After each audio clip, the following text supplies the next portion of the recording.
Olá, sejam todos muito bem-vindos à nossa Escola Bíblica Dominical Digital aqui da Primeira Igreja Batista do IPS. Nós continuaremos hoje ainda o nosso estudo da revista sobre as marcas da vida cristã. Hoje a lição de número 9, a marca da verdade. Semana passada falamos sobre santificação, nas 2 semanas anteriores sobre o amor, a marca do amor, em 2 lições.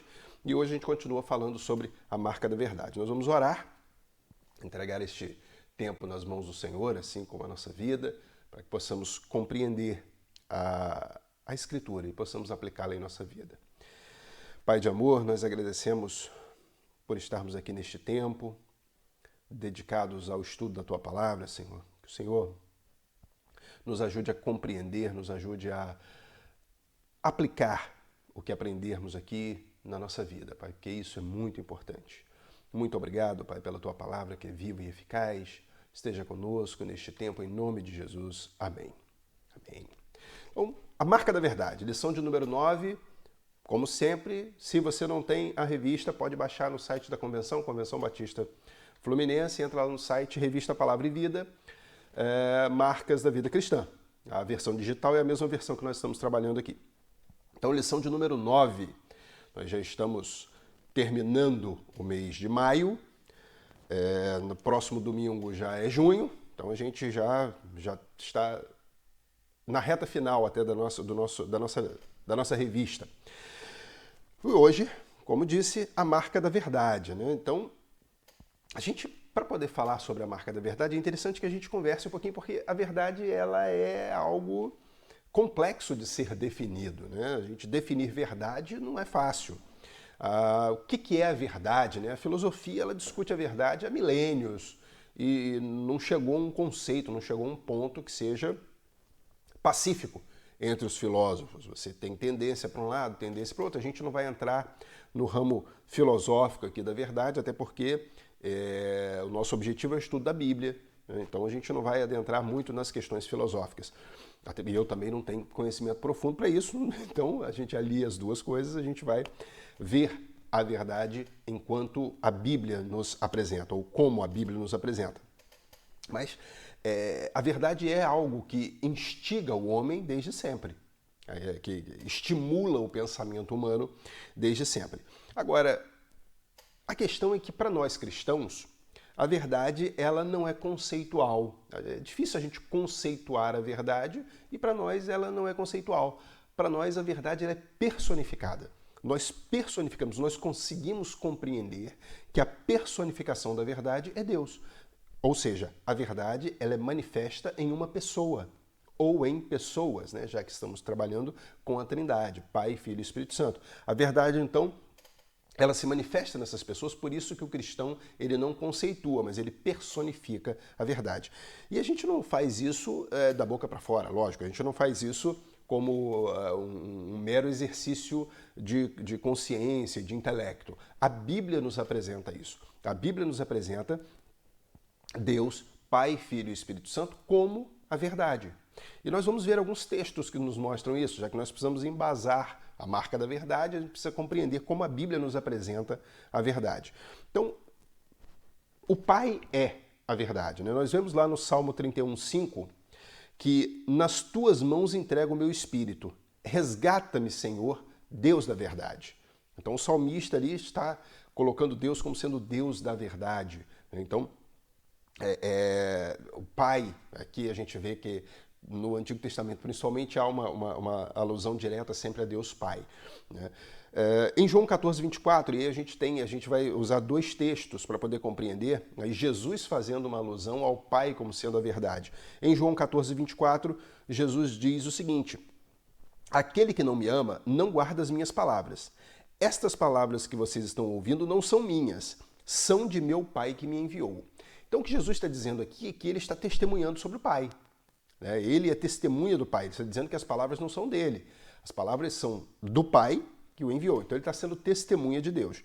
E em João 18:37, no diálogo entre Jesus e Pilatos, Pilatos pergunta, então você é rei? Jesus responde, tu dizes que eu sou rei. De fato, por esta razão nasci e para isto vim ao mundo, para testemunhar da verdade. Todos os que são da verdade me ouvem. Então, a gente viu em 14:24 que Jesus veio trazer a palavra de Deus, então ele era testemunho do Pai, e ele afirma que ele testemunha a verdade. Então, juntando os dois textos, a gente consegue perceber que o próprio Jesus está atribuindo o Pai como sendo a verdade. É interessante que a gente faça esse trabalho antes para a gente compreender que as três figuras, as três pessoas da Trindade se estabelecem como sendo a verdade. Não há variação nenhuma. A gente viu então que o Pai, a Bíblia é categórica. É claro que os textos não se esgotam nesses, meus irmãos. Mas a gente não tem como ler todos os textos bíblicos falando sobre esse tema. A gente levaria aí pelo menos uns 6 meses falando sobre isso. Mas a gente vai pegar textos específicos para mostrar. A gente vê então que o Pai é a verdade, mas o Filho também é. E o texto clássico que mostra Jesus como a verdade está lá em João 14,6, quando Jesus responde: eu sou o caminho, a verdade e a vida. Ninguém vem ao Pai a não ser por mim. Então o próprio Jesus se manifesta como sendo a verdade exatamente nesse ponto, ou nesse discurso aqui de João. A gente vê em João 8,32, também um texto onde Jesus se coloca como a verdade. No 8,32 ele traz aquela mensagem, né? Conhecereis a verdade e a verdade vos libertará. A gente já conversou sobre isso em lições anteriores. Se parasse nesse ponto o texto, qualquer verdade libertaria. Mas ele conclui esse pensamento no verso 36 do mesmo capítulo 8. Quando ele diz: se, pois, o Filho vos libertar, verdadeiramente sereis livres. Então a verdade que liberta não é qualquer verdade, mas sim o Filho. Então, se, pois, o Filho vos libertar, verdadeiramente sereis livres. Nós vemos João trazendo, ainda João, né? João fala muito sobre a verdade, muito, tanto nas cartas quanto no Evangelho. Então, João 1:1, João diz: no princípio era a palavra era Deus, a palavra estava com Deus. Né? A gente vê isso. E a gente vê no mesmo capítulo 1, no 14, aquele que é a palavra tornou-se carne e viveu entre nós. Vimos a sua glória, glória como do unigênito vindo do Pai, cheio de graça e de verdade. Então, João também atestando que Jesus está cheio, portanto, ele é a verdade. Então, nós já vimos que o Pai é verdade, o Filho é verdade. E o Espírito Santo? O texto, a Bíblia traz alguma coisa? Bom, o próprio Jesus diz, também no Evangelho de João, capítulo 14, versos 16 e 17, e eu pedirei ao Pai, e ele lhes dará outro conselheiro para estar com vocês para sempre, o Espírito da verdade. O mundo não pode recebê-lo, porque não o veem nem o conhecem, mas vocês o conhecem, pois ele vive com vocês e estará em vocês. Então, Jesus chama o Espírito Santo de Espírito da verdade, não só nesse texto, tem outros textos em João que ele fala a mesma coisa, mas a gente pegou esse aqui. Então a gente vê que Pai, Filho e Espírito Santo são a verdade. Então a gente consegue perceber que para o cristão a verdade não é um conceito, a verdade é uma pessoa. A verdade ela é personificada, ela está na figura de Deus, nas suas três pessoas, Pai, Filho e Espírito Santo. E a gente, analisando esse contexto sobre a verdade, a gente tem que compreender, então, que a verdade é mais do que não mentir. Será que a verdade é apenas não mentir? Não. Não mentir é uma das características da verdade. A verdade é mais do que efetivamente não mentir. Se Deus é a verdade, a gente, para conhecer efetivamente a verdade, a gente tem que buscar, a gente tem que analisar a conduta de Deus, mas a gente vai falar um pouco mais sobre isso daqui a pouquinho. Então a gente tem que analisar. E qual é... Para a gente ver essa característica de que a verdade é mais do que pura e simplesmente não mentir, a gente vê lá em 1 Timóteo 2, de 1 a 4, qual é o objetivo, ou o que Deus deseja para o homem efetivamente. Né? Então, 1 Timóteo 2, de 1 a 4. Antes de tudo, recomendo que se façam súplicas, orações, intercessões e ação de graças por todos os homens, pelos reis e por todos os que exercem autoridade, para que tenhamos uma vida tranquila e pacífica, com toda piedade e dignidade. Um texto muito conhecido, muito famoso, devemos orar pelas autoridades e tal. Mas Paulo continua. Isso é bom e agradável perante Deus, nosso Salvador, que deseja que todos os homens sejam salvos. Então Deus deseja que todos os homens sejam salvos, então nós oramos, a ideia é essa, nós oramos por todos os homens, oramos pelas autoridades, para que tenhamos tranquilidade, tenhamos uma vida pacífica. Isso é bom e agradável diante de Deus, porque Ele quer que todos os homens sejam salvos e cheguem ao conhecimento da verdade. Opa, então Deus não quer apenas que o homem seja salvo, é o homem ser salvo e chegue ao conhecimento da verdade, e a gente vê que as duas coisas estão atreladas. Nesse aí mostra que para ser verdadeiro as duas coisas têm que acontecer. Ser salvo, chegar ao conhecimento da verdade. Então, em 1 Timóteo, Paulo descreve isso a Timóteo. O que Deus deseja, então, com relação aos homens? Agora, como conhecer a verdade? Aí, a pergunta que foi feita antes, né? Como que a gente conhece essa verdade? Bom, a gente conhece a verdade nós analisando o proceder de Deus, analisando o caráter de Deus, analisando como Deus age. E como que a gente consegue ver isso? Como que nós, na nossa limitação humana, como que a gente consegue ter acesso à ação de Deus, à forma de Deus agir? Aí a gente vai resolver isso também com o texto bíblico, lá em João 17:17, a oração sacerdotal de Jesus. Jesus, naquele momento final ali, a gente vê que existe um trecho grande do Evangelho de João, onde João narra as últimas palavras de Jesus, lá no cenáculo, né, quando eles estão ceando. É interessante, nós já chegamos a comentar aqui em outro momento, que João ele não trabalha a instituição da ceia como os outros três evangelistas fazem, né? Partir o pão, esse é o meu corpo que é partido entre vós, esse é o sangue da nova aliança. Ele não fala isso exatamente. Ele não mostra a instituição da ceia, mas ele é o que mais trabalha as palavras de Jesus naquele momento. Ele traz toda a mensagem de Jesus ali. E ele traz a oração de Jesus, a oração que Jesus fez pelos seus discípulos.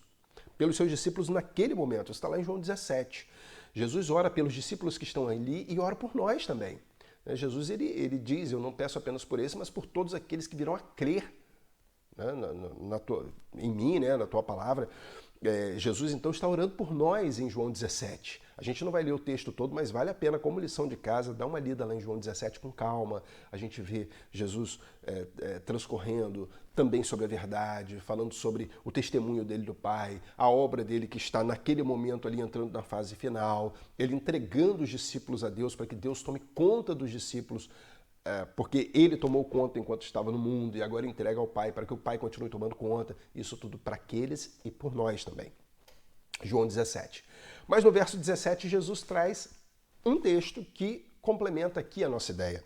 Ele diz, ele pede ao Pai, santifica-os na verdade. Isso está até muito ligado ao que a gente estudou na semana passada sobre santificação. Mas ele continua, a tua palavra é a verdade. Então, santifica-os na verdade, a tua palavra é a verdade. Então, Jesus está dizendo assim, Pai, a palavra está sendo entregue, foi entregue, Jesus ele entregou a grande mensagem, ele não entregou a mensagem toda, porque no próprio Evangelho de João, ele diz que o Espírito Santo, quando vier, fará primeiro os discípulos lembrarem de tudo que ele disse, mas também trará ou acrescentará a essa mensagem algo novo, dentro do que já foi dito, logicamente. João ele deixa isso claro no seu evangelho, e aqui Jesus então fecha essa ideia, dizendo que essa santificação, ou a verdade seria a palavra de Deus. Mas por que a verdade é a palavra de Deus?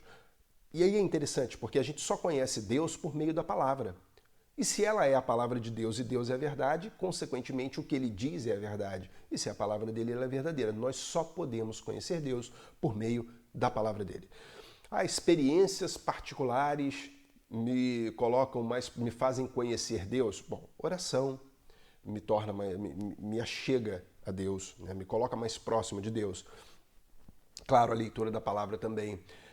Mas será que existem outras formas? Bom, Deus age como Ele quer, meus irmãos. Ele é muito...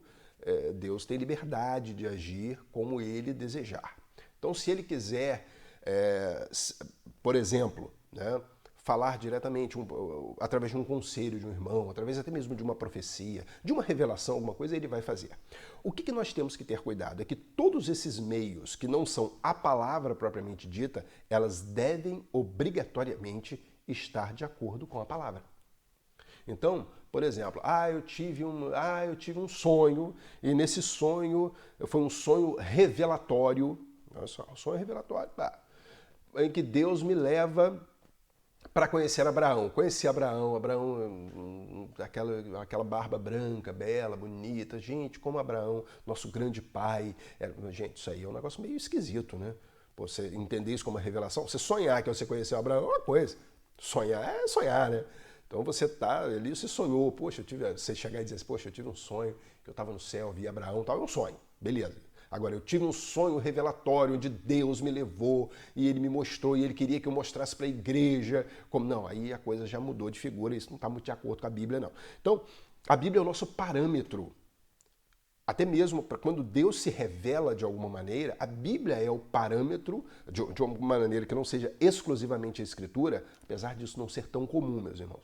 Deus, a grande revelação dele é a Escritura. Qualquer questão adicional, ela é adicional e tem que estar de acordo com a Escritura. Até mesmo os milagres têm que estar de acordo com a Escritura, que é uma forma de Deus se manifestar também. Então a Bíblia é o nosso parâmetro. Então quando acontece, a gente tem que ir lá na Bíblia e olhar para ver se, poxa, aconteceu, é bíblico, então eu posso dizer que foi algo sobrenatural, algo que Deus, na sua misericórdia, se apresentou para mim, né? Ou mostrou, ou estreitou o relacionamento e tal. Agora, se não for, meu irmão, é coisa da cabeça mesmo, esquece isso e vamos adiante. Não vamos transformar em coisa santa aquilo que é da nossa cabeça, não, porque para virar heresia é muito fácil.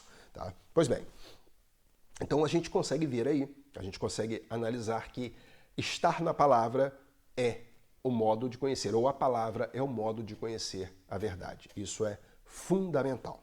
Agora trouxemos toda essa introdução sobre o que é a verdade, como que o cristão pode perceber efetivamente o que é a verdade. Agora sim a gente vai dar uma lida no nosso texto, o texto base da nossa lição, que está em 1 João, nós estamos estudando a primeira carta de João, está em 1 João, capítulo 2, nós vamos ler dos versos 18 ao 27. Então, 1 João 2, 18 a 27.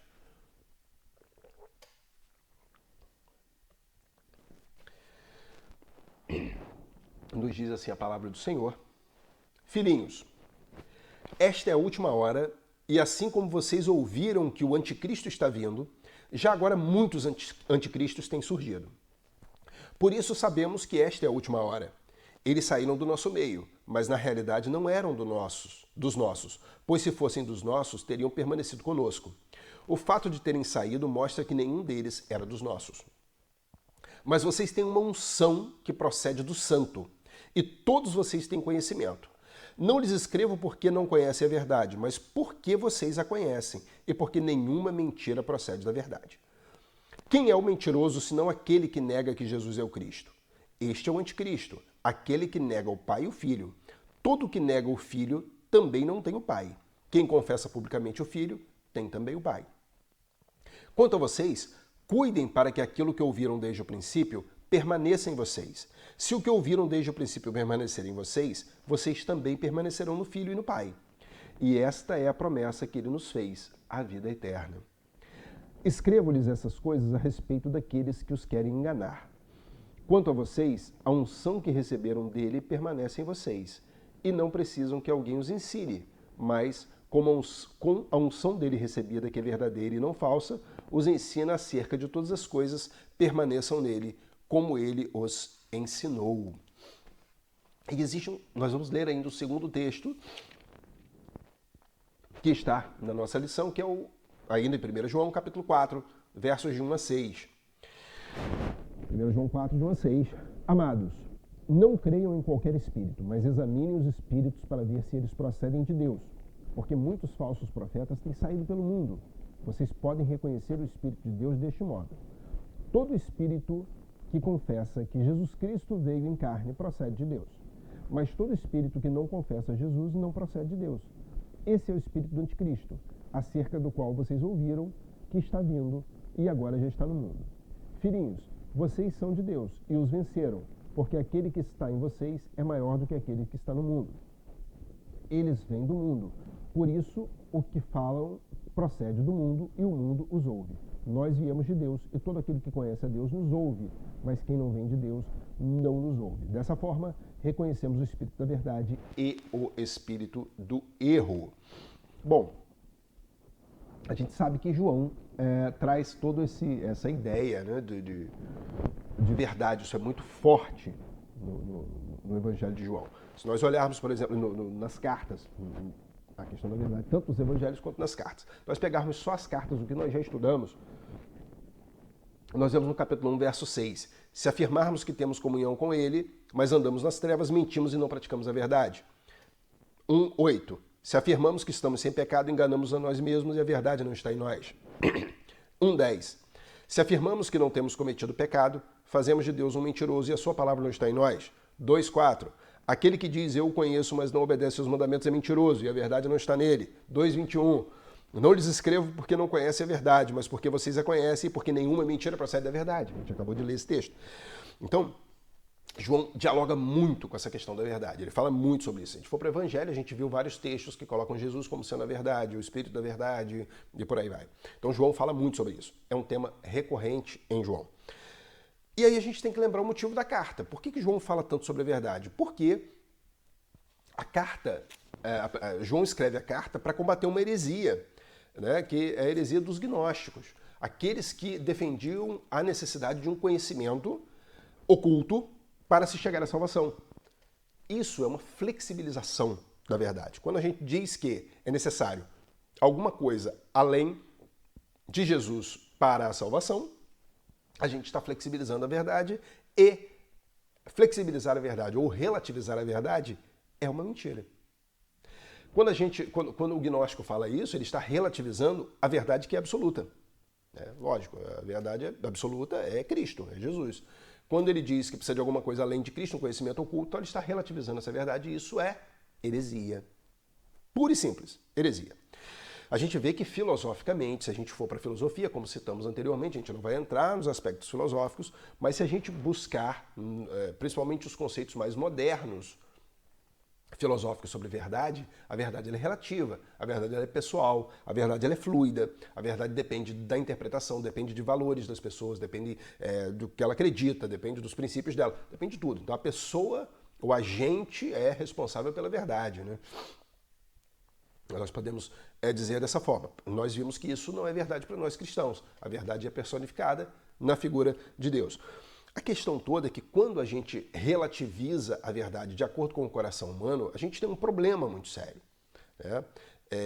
A gente tem uma situação muito séria, que é a seguinte: as demandas do homem, elas são as mesmas demandas de sempre. O homem tem um vazio em seu interior que só pode ser preenchido por Deus. Alguns, já foi dito, né? Um vazio infinito que só pode ser preenchido por aquele que é infinito. Então, quando você... A demanda principal do homem é essa. É por isso que a gente tem que tomar muito cuidado. A demanda, isso não importa a era, não importa o momento da história humana, a demanda principal do homem é essa. Ele tem um vazio dentro de si. Isso aí é ocasionado pelo pecado original. A questão é que o homem tem isso aí. E só Deus pode preencher isso. Só que o homem, na sociedade moderna, o homem moderno tenta preencher esse vazio de diversas outras maneiras, através de flexibilizações da verdade. Então, ele começa se colocando como ele tem um pensamento e começa trabalhando em cima desse pensamento, ele acha que esse pensamento vai preencher esse vazio que ele tem.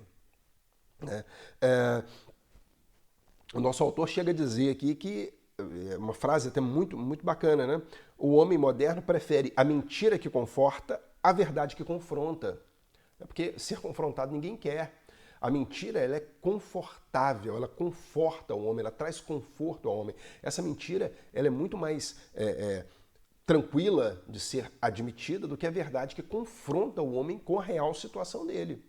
Quando o homem é confrontado com a real situação, isso é chocante, isso pode até machucar. Sejamos francos, né? Isso pode ser doloroso e ninguém quer sentir dor. A questão, assim como nosso autor diz, é que a verdade que confronta, ela salva, ela liberta. Enquanto a mentira que traz o conforto, ela mantém o homem na mesmice, na mediocridade, numa vida mediana. O homem não progride, o homem não conhece a verdade. Essa é a grande questão. E se nós olharmos bem essa demanda do homem, essa verdade que é absoluta, ela pode ser resumida, né? Essa demanda do homem, essa verdade absoluta, ela pode ser resumida por 2 versículos bíblicos lá em Romanos 3, 23 e 24. Pois todos pecaram e estão destituídos da glória de Deus. Esse é o primeiro ponto. A demanda do homem vem daí. Mas Paulo continua, sendo justificados gratuitamente por sua graça, por meio da redenção que há em Cristo Jesus. Então, essa é a grande verdade que está no Evangelho. Essa é a grande verdade que coloca o homem em xeque. O homem é pecador, o homem está afastado de Deus por conta desse pecado, e pela graça de Deus, e aí é uma questão interessante, porque o homem optou por se separar e Deus optou por oferecer ao homem o perdão, né? E o perdão só vem por meio de Deus, o homem não consegue por conta própria. Isso talvez seja até um problema também, né? O homem quer se resolver sozinho, né? Mas ele não consegue. Então, a verdade do homem é essa. Ele é caído e só Deus pode salvá-lo. A gente poderia citar N textos bíblicos falando sobre isso, né? Mas, inclusive, o chamado texto áureo da Bíblia, né, o principal texto, aquele que condensa toda a ideia da Bíblia, né, porque Deus amou o mundo de tal maneira que deu o seu único Filho para que todo aquele que nele crê não pereça, mas tenha a vida eterna. Ou seja, se o homem não crê, ele perece. Se o homem crê, ele tem a vida eterna. Isso sintetiza toda a ideia. Então a verdade é essa. Essa é a verdade. O homem é caído e o homem precisa de resgate. O homem é caído, o homem precisa de salvação. Mas o homem quer, por meio das suas próprias verdades, ele quer o conforto. Né? Basicamente é isso, ele quer a tranquilidade, né? Criando para si os seus próprios para os seus próprios desejos, os ídolos que são necessários. Né? Essa é a grande ideia. Né? Bom, então existe esse confronto, né, entre verdade e mentira, a verdade que é absoluta e a mentira que o homem coloca para si mesmo e diz que é verdade. O problema grande é esse, né? O homem coloca para si mesmo uma mentira e diz que essa mentira é verdade. Então o homem está num processo de autoenganação muito grande que você só consegue romper esse ciclo quando você conhece a verdade que liberta. E João continua desenrolando, né, o seu pensamento. Ele primeiro faz essa colocação entre verdade e mentira, mas ele também diz que a mentira é a marca dos falsos mestres. Nosso autor coloca isso. A mentira, ela não está de acordo com a verdade, existe uma diferença, existe um conflito, e a mentira é a marca dos falsos mestres. Os falsos mestres se baseiam na mentira para que contenham, para que divulguem. A gente volta no ponto porque João escreve a carta, os gnósticos. Eles são os falsos mestres. E João cita, nos 2 textos que nós lemos, principalmente no 2, né, ele fala sobre o anticristo. Ele fala a verdade, ele usa 2 termos. Ele fala sobre, no verso 18, né, filhinhos, esta é a última hora, e assim como vocês ouviram que o anticristo está vindo, bom, então ele cita uma figura nesse artigo definido, o anticristo está vindo. Já agora, muitos anticristos têm surgido. Então ele coloca o anticristo e coloca os anticristos, ou muitos anticristos, ou mais anticristos. Então ele cita uma pessoa em particular e cita outros. A gente vai ver que quando ele fala sobre o anticristo, ele está citando o homem da iniquidade, né, que Paulo fala lá em 2 Tessalonicenses 2,3, não deixem que ninguém os engane de modo algum, antes daquele dia virá a apostasia e então será revelado o homem do pecado, o filho da perdição, ou o homem da iniquidade, né, como algumas traduções trazem. Então, é essa figura do anticristo. Engraçado que o termo, engraçado não, né? Interessante. O termo anticristo só João usa, e só nas cartas. A gente vê que tanto na primeira carta de João quanto na segunda ele usa o termo anticristo, em nenhum outro ponto é achado. Paulo fala sobre o homem do pecado, o homem da iniquidade, né, o filho da perdição. E a gente vê também que João cita essa figura, a gente entende essa figura de acordo com a mensagem de Paulo falando sobre a grande apostasia, a mensagem de Jesus no sermão escatológico, o sermão das últimas coisas, que está lá em Mateus 24, em Marcos 13 e Lucas 21. Jesus fala nesses 3, também lição para casa, sermão escatológico de Jesus, Marcos 13, Lucas, dá uma olhadinha, eles são muito próximos, né? Mateus 24, então, traz o contexto geral. Mateus 24, Jesus fala sobre essa grande apostasia também, sobre a vinda dele, fala sobre uma tribulação sem precedente, e aí é feita uma alusão a tudo isso. A gente consegue perceber que quando João, no Apocalipse, fala no capítulo 13 sobre a besta, ele também está falando dessa pessoa, do anticristo. Então, em Apocalipse 13, João está falando dessa mesma pessoa. Então, a Bíblia fala sobre uma figura, o filho da perdição. Aí Paulo é mais enfático, né? O homem do pecado, o homem da iniquidade. E a gente consegue ver isso aí, é uma figura que... Claro, nós compreendemos que seja realmente um homem, né? Existem algumas pessoas que discutem que é um sistema, tal, não vamos entrar nesse mérito aqui. Escatologia é outra história. A gente vai entender como sendo um homem mesmo. Agora, João fala, além do anticristo, ele fala sobre os anticristos. E aí ele traz algumas características, né? Esses anticristos seriam mestres enganadores que estariam agindo dentro da igreja, né? Ou agindo para influenciar a igreja. Por que não dentro da igreja especificamente, naquele tempo que João está falando? Porque ele cita três características, né? Três características sobre essas figuras. A primeira delas é que eles saem do nosso meio. Então eles saíram do nosso meio, ele diz, nunca foram nossos, porque se fosse nosso não teriam saído. Então eles saíram do nosso meio, a primeira característica desses falsos mestres, desses anticristos. A segunda característica é negam a fé, ou seja, ensinam algo diferente daquilo que foi apresentado inicialmente. E a terceira característica, tentam enganar os fiéis. Então são três características desses anticristos. Então eles saem, eles negam a fé e eles tentam influenciar a igreja, eles tentam corromper ou enganar os fiéis. Então a gente vê que João traz essas características desses anticristos, né? E ele manda que, aí já no capítulo 4, ele manda que a gente examine os espíritos. Isso é muito interessante. João fala, examinai os espíritos para verificar se o espírito vem de Deus, se não vem de Deus, se é o espírito do anticristo, né? Ele cita muito bem isso. E ele coloca, no capítulo 4, ele coloca uma prova, né? Ele diz o seguinte, vocês podem reconhecer o espírito de Deus deste modo. Todo espírito que confessa... Desculpem. Todo espírito que confessa que Jesus Cristo veio em carne procede de Deus, mas todo espírito que não confessa Jesus não procede de Deus. Esse é o espírito do anticristo, acerca do qual vocês ouviram que está vindo e agora já está no mundo. Então, João coloca essa prova. Será que essa prova é a mesma em todos os tempos? Depois João chega a falar, né? Aquele que diz que Jesus não veio em carne também. Será que essa é a prova de todos os tempos? Não, o que João está dizendo é que nós temos que provar os espíritos. A prova para esse tempo, para o momento dele é essa. Porque os gnósticos, que era o grupo que ele estava combatendo, eles negavam isso. Negavam que Jesus vinha de Deus, negavam que Jesus veio em carne, essas coisas assim. A gente já falou isso, volta em lições anteriores, a gente viu lá no início do nosso estudo, a gente conversou mais sobre os gnósticos, sobre as ideias deles, o que eles defendiam, e a gente consegue compreender que João está combatendo diretamente isso aqui, o fato de Jesus não ter vindo de Deus. Será que é a mesma mensagem para todos os tempos? Nós temos que ter cuidado com isso, porque hoje, se nós pegarmos homens que estão pregando heresias, a ideia de João aqui é combater heresias. Existem muitos hoje que estão combatendo heresias, mas que falam, não, Jesus é Deus, Jesus veio do Pai, ele veio em carne, ele fala tudo isso. Então, a prova que João estabelece aqui é uma prova para o tempo dele. Nós temos que analisar as provas para o nosso tempo. Nós temos que analisar aquilo que é importante para o nosso tempo, de acordo com a heresia que está sendo pregada hoje, né?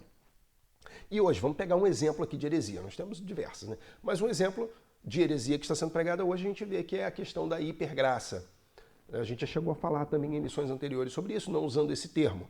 Mas é aquela graça que cobre todos os pecados, independente da vida da pessoa, né? Não há uma necessidade de mudança de vida, de comportamento, né? Deus ele vai se submetendo ao homem, Deus precisa do homem. O termo hipergraça talvez não seja muito apropriado, porque a graça sendo a hipergraça está na Bíblia, né? Se a gente for olhar lá em Romanos 5:20, está dizendo que a lei foi introduzida para que a transgressão fosse ressaltada, mas onde aumentou o pecado, transbordou a graça. Esse transbordar, se a gente for olhar lá, é Algumas versões trazem superabundou, mas no original é hiperabundou. Então essa hipergraça está na Bíblia. Ela é bíblica. O problema não está na hipergraça propriamente dita, porque o que o Paulo está querendo dizer, o que o apóstolo Paulo está querendo dizer, é que essa graça ela é tão grande que ela excede o pecado. É isso que ele está dizendo. O pecado abundou, superabundou a graça. Essa é a ideia. Só que o problema está em você distorcer a hipergraça, distorcer a questão da graça. A graça ela é suficiente, ela não precisa de mais nada, né? Mas quando você distorce isso gera um problema. E é o que está acontecendo hoje. A Bíblia não é um versículo só, meus irmãos. A Bíblia não é só Romanos 5:20, onde abundou o pecado, superabundou a graça. Não é isso. A Bíblia era formada por diversos, era um conjunto de mensagens, né, que forma uma única mensagem, mas são mensagens que vão se complementando. As mensagens elas vão se somando. Eu não vou pegar um ponto específico e defender toda a teologia cristã em cima de um único texto bíblico. Não, eu vou complementando tudo isso, né? Nós vemos, por exemplo, essa questão quando a gente trabalha essa questão, a gente tem que compreender que a graça ela é suficiente, ela excede, né, o pecado, por isso ela consegue perdoar o homem, através da graça Deus perdoa o homem, né, através disso, mas tem que haver também um balanço, né, entre a graça e os princípios e valores do Evangelho. Princípios, valores e verdades do Evangelho. Ele está falando sobre verdade. Eu tenho que compreender isso aí. A graça, sim, superabunda, mas eu tenho que ter... o Evangelho tem princípios, tem verdades, tem valores que eu tenho que entronizar, colocar na minha vida, né, internalizar, né, não entronizar, internalizar na minha vida princípios, valores e verdades do Evangelho. É aquele caso, por exemplo, do mentiroso quanto mais, né? Isso chega a ser egoísta a pessoa que pensa. O mentiroso quanto mais, aquele que mente para todo mundo, mente o tempo todo, mente sem parar. E ele é filho de Deus. É filho de Deus, mas ele é mentiroso. A gente está falando sobre mentira, ele é mentiroso. Mente aqui, mente ali, para não dar a cara a tapa, né? Como diz popularmente, né? Para se livrar de uma situaçãozinha, ele mente e tal. Parei. Aí Deus, não, Deus me perdoa, eu vou continuar. Bom, peraí, calma aí. Deus perdoa sim. Vai lá, perdoa. Mas tem uma hora, meu amigo, tem uma hora, meu irmão, tem uma hora, minha irmã, que tá lá. A gente, 1 Coríntios 5:5, entrega a Satanás aí para destruir o corpo, para o Espírito salvar, né? No último dia. É um negócio assim, pô, peraí, não tem consequência? Aí Deus, então, vai sempre... Deus, ele precisa tanto do homem que ele sempre vai passar a mão na cabeça daquele que está pecando, errando. E quem está sendo influenciado? E aquele filho que está sendo sofrendo uma influência ou se sentindo mal porque o pai mente para ele, a esposa, os colegas de trabalho. Quer dizer, só o mentiroso é que Deus só olha para ele, né? Aqueles que são impactados pela conduta, não. Não, Deus olha para todos. Então vai chegar uma hora que a pessoa vai passar pelas consequências. O problema é que a pessoa acha que essa hipergraça, ela além de perdoar pecado, ela isenta das consequências. Pô, não isenta não. Isenta de jeito nenhum. Passar pela consequência, vai passar, meu irmão. E vai passar, minha irmã, e vai passar perrengue, também, um termo popular. E vai passar dificuldade, porque a consequência do pecado, ela é trágica, ela é cruel demais para o homem. É aquele ponto onde você para, olha e fala, rapaz, eu não devia ter feito isso não, porque agora o chicote está no lombo, de novo, a expressão popular, e agora é que eu estou vendo. Então, a gente vai... esse tipo de heresia, né, a gente tem que ser muito cauteloso. E como que a gente, olhando para uma heresia dessa, né, como que a gente consegue, como que a gente prova os espíritos hoje? Como que a gente consegue, e aí trazendo para o que João está falando, como que a gente consegue combater, ou pelo menos perceber que aquilo ali é uma heresia? Porque quando você ia para João, a mensagem era diferente. Né? A mensagem de João era uma, a mensagem do anticristo, né, do falso mestre, era outra. Era até antagônica, né? Era até conflitante. Agora não. Agora o herege do tempo moderno, a mensagem está na palavra. Ele só distorce. É muito mais difícil de identificar. Como que a gente consegue identificar, então? Como que a gente prova os espíritos hoje? Bom, aí a gente tem que perseverar na verdade. Esse é o terceiro tópico da nossa lição de hoje. A única forma da gente reconhecer as heresias é a gente perseverar na verdade. É a gente manter os nossos pés fincados na verdade. Essa verdade é quem? É Deus Pai, Deus Filho, Deus Espírito Santo. A gente tem o Espírito Santo dentro de nós. Olha o que João diz, né? Vou citar novamente o texto, nos versos, capítulo 4, versos de 4 a 6. Ele diz, filhinhos, vocês são de Deus e os venceram, porque aquele que está em vocês é maior do que aquele que está no mundo. Eles vêm do mundo, por isso o que falam procede do mundo e o mundo os ouve. Nós viemos de Deus e todo aquele que conhece a Deus nos ouve, mas quem não vem de Deus não nos ouve. Dessa forma, reconhecemos o espírito da verdade e o espírito do erro. E pulando para o verso 13, olha o que João diz. Sabemos que permanecemos nele e ele em nós, porque ele nos deu o seu espírito. Então é perseverar na verdade, meu irmão. É perseverar na verdade, minha irmã. É joelhinho no chão todo dia, é leitura da palavra todo dia, é colocar as demandas diante de Deus, é colocar aquilo que te aflige diante de Deus, é aprender da palavra, isso que a gente está fazendo agora. Isso que a gente está fazendo agora, quando a gente para, lê a palavra, busca, pede ao Senhor. Muitas vezes tem gente que fala assim, eu tenho dificuldade de ler a Bíblia é um livro muito difícil. Meu irmão, a Bíblia, minha irmã, a Bíblia tem uma característica que nenhum outro livro tem. Quando você lê a Bíblia, você pode pedir para que o próprio autor te ilumine para entender o que está ali. Qual livro que você tem isso? Então, quando você vai ler a Bíblia, você ajoelha antes, Senhor, eu vou ler a Tua palavra, ilumina a minha mente para que eu possa compreender as verdades que estão aqui.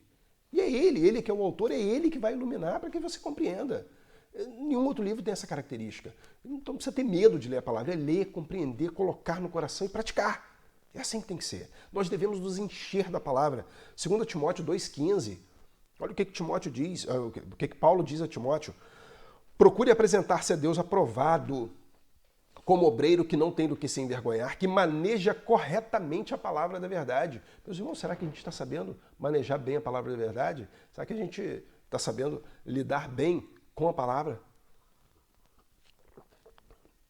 Ainda falando a Timóteo, na segunda carta, Paulo fala no capítulo 3, nós vimos capítulo 2, verso 15, agora capítulo 3, 16 e 17.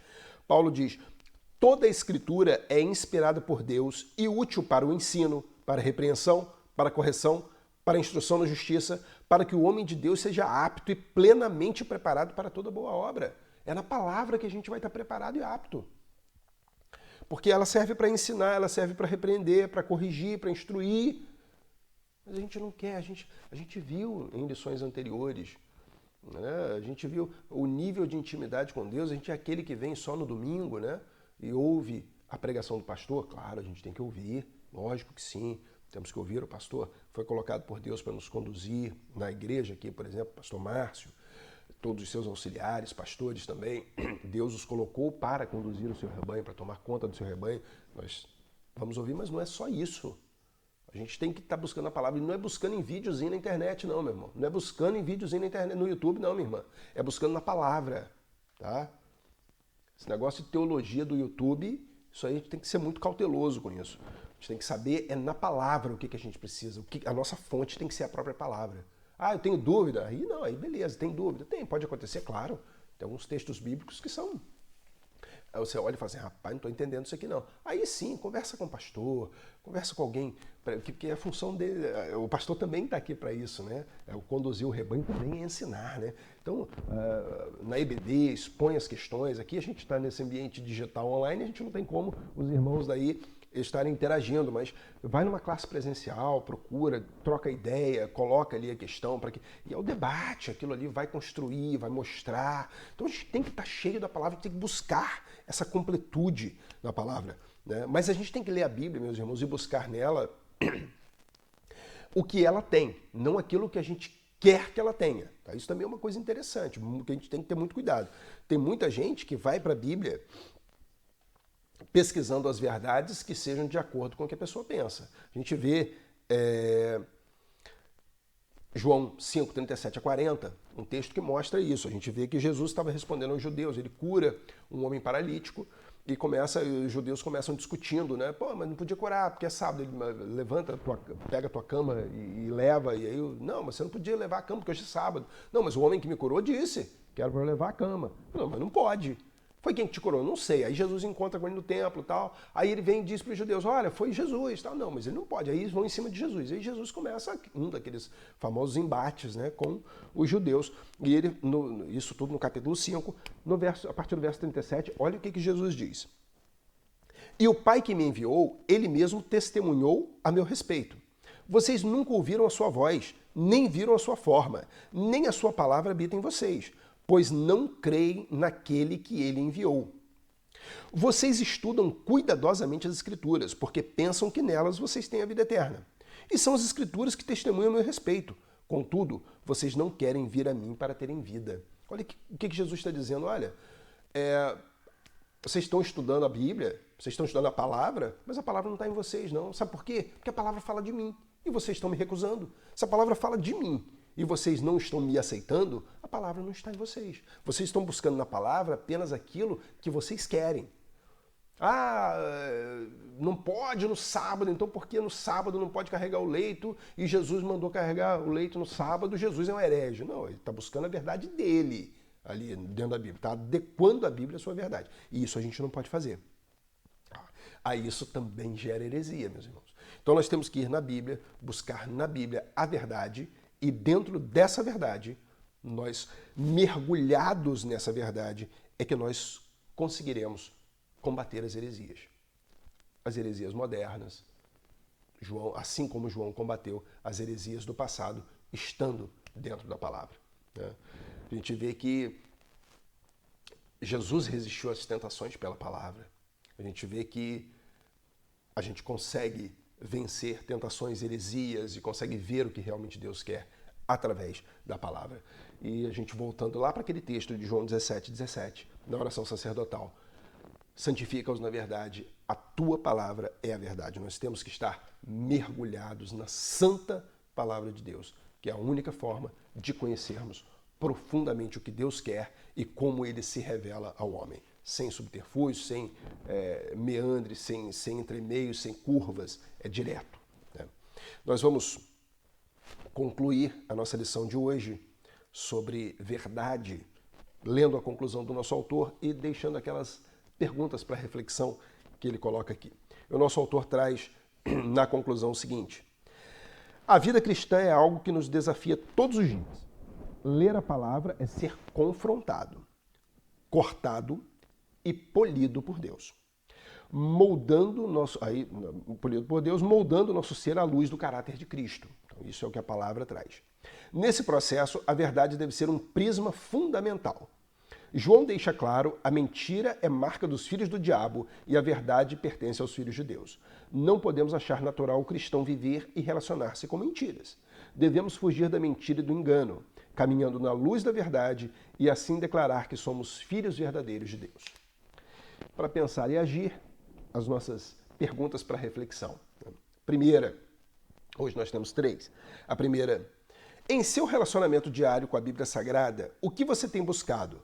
Palavras que confortem você ou aquilo que você precisa mudar? 2. Segunda questão. Em sua vida diária, o que mais tem marcado você? O uso constante da mentira ou da verdade?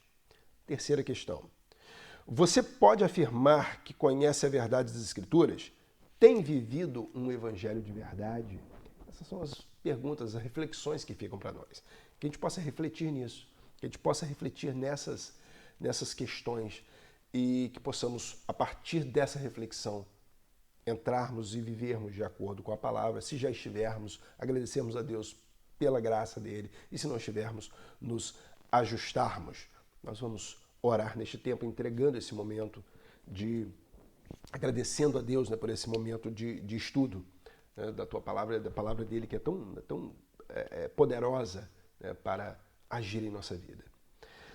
Senhor Deus e Pai, nós agradecemos por este tempo, agradecemos por tudo que lemos, Pai. Nos ajuda a estarmos na verdade sempre, a estarmos buscando no Senhor o padrão exato da verdade que o Senhor quer. O Senhor é a verdade. Nós não encontraremos a verdade em nenhum lugar que não seja no Senhor e na sua revelação, na tua palavra. Esteja conosco em todo o tempo, continua recebendo o nosso culto, a nossa adoração. Muito obrigado por tudo, Pai, em nome de Jesus. Amém. Semana que vem, a marca da esperança, lição 10.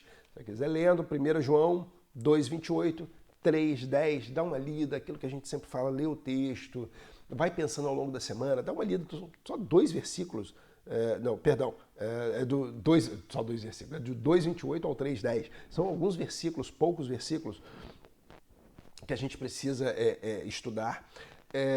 E lendo e buscando parâmetros dentro da própria Bíblia, né? Buscando, esse texto se relaciona com o quê? O que mais que a Bíblia fala sobre isso? Isso é importante para o nosso crescimento. É a reflexão, é aquilo que a gente faz. Não precisa ser teólogo para isso, não, meu irmão. É o Espírito Santo do lado, minha irmã. É isso que faz a gente compreender melhor a Bíblia.